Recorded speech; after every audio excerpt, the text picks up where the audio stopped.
నమస్తే. రాష్ట్రంలో వర్షాలు పడక రైతులందరూ వరిగోసపడుతురు, ఆగమాగమవుతురు అని చెప్పేసి ఇటు బీఆర్ఎస్ ఆరోపిస్తూ, సో మేము కాళేశ్వరం ప్రాజెక్టు కట్టడం, దాంట్లో నుంచి వాటర్ అనేది మీరు రిలీజ్ చేయాలి, రైతులకి మంచి చేయాలని చెప్పేసి ఇటు బీఆర్ఎస్ పార్టీ ఆరోపిస్తున్న పరిస్థితి. కాంగ్రెస్ పార్టీ ఏమో లేదు కాళేశ్వరం అది కూలేశ్వరం అని చెప్పేసి కాంగ్రెస్ పార్టీ రేవంత్ రెడ్డి వాళ్ళ పవర్ పాయింట్ ప్రెజెంటేషన్ పెట్టి మరీ చెప్తా ఉన్న పరిస్థితి. ఇంకోవైపు ఇటు కంప్లీట్గా కాళేశ్వరం పైపు నడుస్తూ ఉంటే, ఇంకోవైపు రాష్ట్రంలో ఇటు కాంగ్రెస్ పార్టీలో వర్గపూర్ నడుస్తుంది అని చెప్పేసి మనం చాలా వరకు మీడియాలో చూస్తా ఉన్న పరిస్థితి. సో మాట్లాడిన దీనిపైన మనతో పాటు మాట్లాడడానికి live stock corporation chairman Charan Kaushik గారు మనతో పాటు మాట్లాడదాం. అన్న నమస్తే. నమస్తే. ఏం చెప్తారు ఫస్ట్ కాళేశ్వరం సంబంధించి హరీష్ రావు మాట్లాడుతూ ఛాలెంజ్ కూడా చేశారు మీ కాంగ్రెస్ పార్టీ నాయకులు, నాకు 3 నెలలు ఆ శాఖను అప్పగించాం, ₹1 తీసుకోను, నీళ్ళు తీసుకొచ్చి చూపిస్తా అని చెప్పేసి ఛాలెంజ్ చేశారు. సో ఛాలెంజ్ని స్వీకరించి రెడీ ఉన్నారా? అయ్యా ఆల్రెడీ 5 సంవత్సరాలు అవకాశం ఇచ్చిండు మీ మామ. రెండోసారి మీ మామే అవకాశం ఇవ్వలే.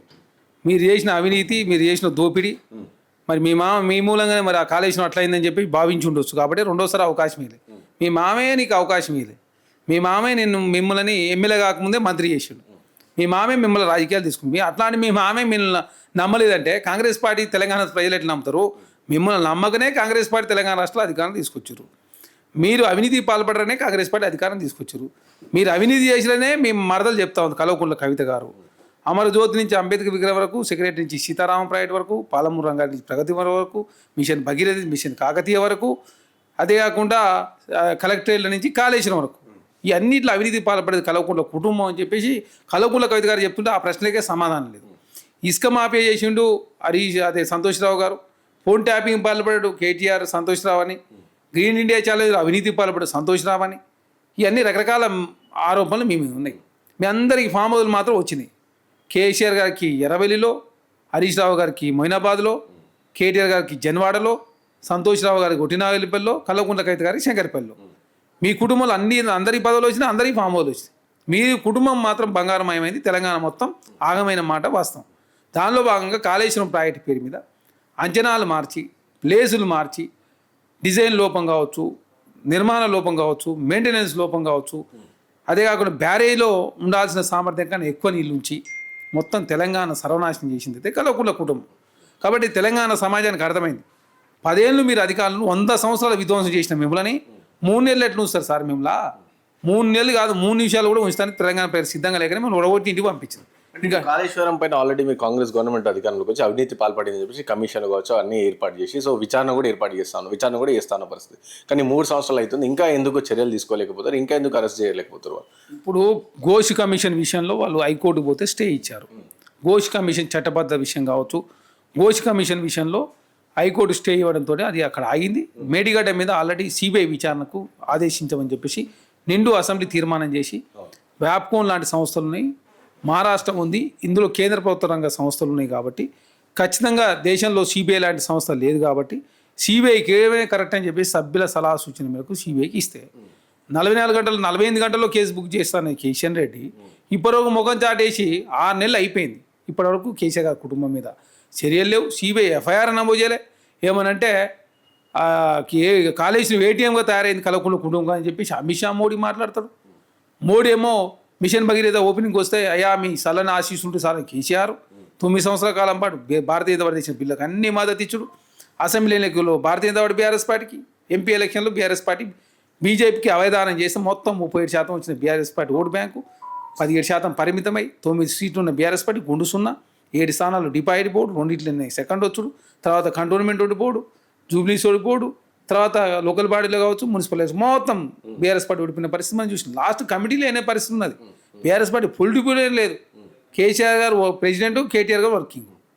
ఆ కౌన్సిల్ అసెంబ్లీలో కేసీఆర్ గారు ఏమో పీఆర్ఎల్పీ నేత, హరీష్ రావు గారు డిప్యూటీ ఫ్లోరేట్. ఈ పదవులు తప్ప ఏ పదవులు ఇవ్వాలా? యూత్ ప్రెసిడెంట్ లేరు, ఆ కార్యవర్గం లేవు, విద్యార్థి కార్యవర్గం లేదు, మహిళ లేదు, ఎస్సీ ఎస్టీ బీసీ అన్ని కమిటీలని ఖాళీ. ఆ కమిటీలు వేస్తే మొత్తం బీఆర్ఎస్ పార్టీలు ఉన్న వాళ్ళు ఎక్కడ పారిపోతారో, ఎక్కడ వెళ్ళిపోతారో, మమ్మల్ని వెళ్ళిపెట్టని చెప్పి భయపడే కమిటీ లేని పరిస్థితి మీరుంటే, మీరు సోషల్ మీడియా నమ్ముకుంటే మేము ప్రజలు నమ్ముకున్నాం. మీరు నమస్తే తెలంగాణ టీ న్యూస్ తెలుగుస్క్రైబు, మీరేమో మీ అకౌంట్లో 15,000 కోట్ల రూపాయలు పెట్టుకొని ఢిల్లీలో భవనం కట్టుకొని, జూబ్లీస్లో భవనం, గచ్చిబౌలి ఇంకా ల్యాండ్ తీసుకొని, రాష్ట్ర వ్యాప్తంగా జిల్లాల్లో బీఆర్ఎస్ పార్టీకి అన్ని ఆఫీసులు అంటే మండల స్థాయి వరకు ఆఫీసులు నిర్మించుకున్న తెలంగాణ సంపద లూటీ చేసి. కాబట్టి తెలంగాణ సమాజం గ్రహించి ఉద్యమ నాయకుడు అని చెప్పి తెలంగాణలో అధికారం తీసుకొస్తే ఉద్యమ ద్రోహిగా మారి తెలంగాణలో 100 సంవత్సరాల విధ్వంసం చేసినని చెప్పేసి తెలంగాణ సమాజం అంతా బీఆర్ఎస్ పార్టీ ఇంటికి పంపితే మళ్ళీ హరీష్ రావు గారికి బాధ్యత తెలియాలి. మీ మామయ్య నేను నమ్మలేదు, రెండోసారి మీకు ఫస్ట్ సారి క్యాబినెట్లే తీసుకున్నాడు, రెండోసారి జగన్ లేట్గా తీసుకున్నాడు. మీకు భారీ ఇరిగేషన్ శాఖ అయినా ఇవ్వలేదు. అంటే మీరు పెద్ద ఎత్తున కాళేశ్వరంలో అవినీతి పాల్పడ మాత్రం వాస్తవం. కలవకుండా కవిత గారి ప్రశ్నలకి మీకు సమాధానం లేదు. ఇప్పుడు హరీష్ రావు గారికి ఇస్తాడు, అది బాగు చేస్తాడు. ఏం బాగు చేస్తాం?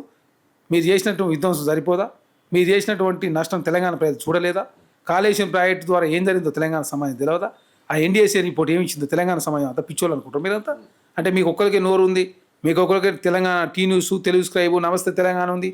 మేము అనర్గళంగా అబద్ధాలని కూడా నిజం అని చెప్పేసి తెలంగాణ ప్రజలు నమ్మిస్తారని అనుకుంటారా? మీ నమ్మకాలు తెలంగాణ ప్రజలు చూసిరు, మీ ద్రోహం తెలంగాణ ప్రజలు చూసిరు, మీ అవినీతిని తెలంగాణ ప్రజలు చూసారు. బీఆర్ఎస్ పార్టీ ఇంటికి పంపిరు. కాబట్టి బీఆర్ఎస్ పార్టీ ఏది మాట్లాడినా తెలంగాణ సమాజం అంగీకరించే పరిస్థితులు లేరు. ఖచ్చితంగా ఏ ఎలక్షన్ వచ్చినా కాంగ్రెస్ పార్టీ గెలుస్తూ ఉంది. విధ్వంసమైన తెలంగాణను పునరుద్ధరించే ప్రయత్నంలో, ఖర్చులు తక్కువ చేసుకుని ఆదాయ మార్గాలు పెంచుకునే ప్రయత్నంలో కాంగ్రెస్ పార్టీ ముందుకు పోతుంది. మరి ఇప్పుడు రైతులకు రాష్ట్రంలో వర్షాలు ఎల్నినో ఎఫెక్ట్ వల్ల రాష్ట్రంలో రైతులకి వర్షాలు పడక ఇబ్బంది పడతారు, ఇంకా నాట్లేని పరిస్థితి ఉంది. సో అలాంటప్పుడు కాంగ్రెస్ పార్టీ ఎలాంటి చర్యలు తీసుకుంటుంది? రైతులకి నీళ్ళు అందించే ప్రక్రియలో ఏ విధంగా వెళ్తుంది? అందుకే కాళేశ్వరం ఆల్రెడీ మీరు అందరూ చెప్తా ఉన్నారు, సో కాళేశ్వరం పనిచేయదు అని చెప్పేసి. మళ్ళీ రైతులకి నీళ్ళు ఎట్లా ఇప్పుడు తెలంగాణలో? వాళ్ళు ఎత్తిపోసిన నీళ్ళే 50 టీఎంసీలు. ఎవరు? కేసీఆర్ గారు ముఖ్యమంత్రిగా ఉండి కాళేశ్వరం 2019లో ప్రారంభిస్తే 23 వరకు మీరు ఎత్తిపోసింది 50 టీఎంసీలు. మరి 50 టీఎంసీలు తెలంగాణ మొత్తం నీళ్ళు బారినాయి. సూర్యాపేట వరకు మీరు ఎత్తిన నీళ్ళేనా? ఇప్పుడు ఎట్లా వస్తున్నాయి మరి? శ్రీపాద, ఎల్లంపల్లి, మిడ్మానేరు, తర్వాత అక్కడ చెరువుల ద్వారా, లేకపోతే వర్షాభావం మూలంగా అవన్నీ కూడా ప్రాజెక్ట్ నడుస్తుంది, రన్నింగ్లో ఉంది కదా. మీరు గట్టిన మేడిగడ్డ అన్నారం సుందీలా పనిచేయడం లేదు. మీరు తెలంగాణ సమాజాన్ని తప్పుదారి పట్టించే ప్రయత్నం చేసి రెండోసారి అధికారంలోకి వచ్చి మీ కుటుంబం, బంగారు కుటుంబం అనేది తెలంగాణ మొత్తం ఆగమైపోయింది. తెలంగాణ అప్పులపాలై ప్రతి నెల 6,500 కోట్లు 7,000 కోట్ల రూపాయల అప్పులు కోటి చెల్లిస్తే లాస్ట్ కాళేశ్వరం సంబంధించిన అప్పే 38,000 కోట్ల రూపాయలు రాష్ట్ర చెల్లించిందే. ఇవన్నీ ప్రశ్నలు సమాధానం చెప్పలేక తెలంగాణ సమాజాన్ని తప్పుదారి పట్టించే ప్రయత్నం దయచేసి బీఆర్ఎస్ పార్టీ మానుకోవాలా. హరీష్ రావు మాటలు తెలంగాణ సమాజం అంగీకరించరు. కేసీఆర్ లేఖ రాస్తే అసెంబ్లీ సమావేశాలు పెట్టి ఆ అంశం మీద చర్చ చేసి నిజంగా సంతృప్తి, తెలంగాణ ప్రజలు సంతృప్తి చెప్తే కేసీఆర్ గారికి 2 సంవత్సరాలు ఇవ్వడానికి సిద్ధంగా ఉన్నాం. అన్ని రకాల ఖర్చులు భరించి అవసరం ఉంటే అన్ని రకాలుగా రాష్ట్ర ప్రభుత్వం సహకరించడానికి సిద్ధంగా ఉంది. రైతులకు నీళ్ళ పరిస్థితుల్లో ఇప్పుడు ఆల్రెడీ రైతులకు నీళ్ళు లేవు కాబట్టి, సో కాళేశ్వరం కూడా పనిచేయదని చెప్పి చెప్తున్నారు కాబట్టి, మరి ఇట్లా రైతులకు నీళ్ళ పరిస్థితి ప్రభుత్వం ఏం చేయబోతుంది? రైతులకు సంబంధించి వాళ్ళు చేసింది ఏం లేదు. మేము కట్టిన ప్రాజెక్టులు, వర్షాభావం, తెలంగాణ రాష్ట్రంలో మోటార్ పంప్ సెట్లు పెరగడం, 18 లక్షల నుంచి 28 లక్షలు కావడం, మేము కట్టినటువంటి ప్రాజెక్టులు చిన్న చిన్న కాలువలు పూర్తి కావడం, అంటే పెద్ద ప్రాజెక్టులకు సంబంధించి ఆనాడు కాంగ్రెస్ ప్రభుత్వం కట్టిన ప్రాజెక్టులు తప్ప మీరు కట్టిన ప్రాజెక్టుల ద్వారా తెలంగాణ రాష్ట్రంలో ఎక్కడ కూడా భారతలేదు. ఖచ్చితంగా తెలంగాణ రాష్ట్రంలో కాంగ్రెస్ పార్టీ ఏం చేసినా ప్రజల మేలు కోసం, రైతు సంక్షేమం కోసం కాంగ్రెస్ పార్టీ పనిచేస్తుంది. దానిలో భాగంగా రైతుకు శ్రేయస్ కోరుకునే ప్రభుత్వం కాంగ్రెస్ పార్టీ అని చెప్పి ప్రజలు అమ్మి తెలంగాణ రాష్ట్రంలో అధికారం తీసుకొస్తే అత్యధికంగా రైతాంగం మీద కాంగ్రెస్ ప్రభుత్వం ఖర్చు పెట్టి తెలంగాణ రాష్ట్రంలో రైతును రారు చేసే ప్రయత్నంలో కాంగ్రెస్ పార్టీ ముందుకు పోతుంది. సో ఇక్కడ రాష్ట్రంలో ఇటు కాంగ్రెస్ పార్టీ మధ్యలో అంటే వర్గపూర్ అక్కడక్కడ చాలా సందర్భాలు చూస్తాం, రెగ్యులర్గా వాళ్ళ కాంగ్రెస్ పార్టీ మధ్యలో ఇష్యూస్ నడుస్తాను. ఎందుకు ఇట్లా ఈ విధంగా, అంటే కాంగ్రెస్ పార్టీలో ఎందుకు ఈ విధంగా జరుగుతుంది?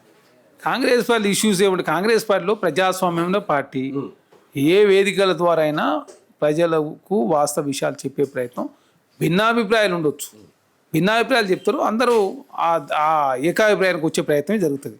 బీఆర్ఎస్ పార్టీలో డైనింగ్ టేబుల్ కూర్చొని, లేకపోతే ఫామ్ హౌస్లో కూర్చొని తెలంగాణ రాష్ట్రంలో వీళ్ళని అరెస్ట్ చేయండి, వాళ్ళని అరెస్ట్ చేయండి, వీళ్ళ మీద కేసులు పెట్టి వాళ్ళ మీద కేసులు పెట్టిన ప్రయత్నం మీరు చేసిరు. కాంగ్రెస్ పార్టీలో అట్లాంటిది ఏం లేదు. కాంగ్రెస్ పార్టీ ఐక్యంగా రేవంత్ రెడ్డి గారి నాయకత్వంలో ప్రభుత్వం, మహేష్ కుమార్ గౌడ్ గారి నేతృత్వంలో పార్టీ ఐక్యంగా ఏకతాటికి పోయి ముందుకు పోతూ తెలంగాణ రాష్ట్రంలో ప్రజలకు ఇచ్చిన ప్రతి హామీ నెరవేర్చే ప్రయత్నంలో ముందుకు పోతున్నాం. సో రైతుల సంక్షేమం కోరుకునే పార్టీ కాంగ్రెస్ పార్టీ అని చెప్పేసి చరణ్ కౌశిక్ చెప్తాను పరిస్థితి.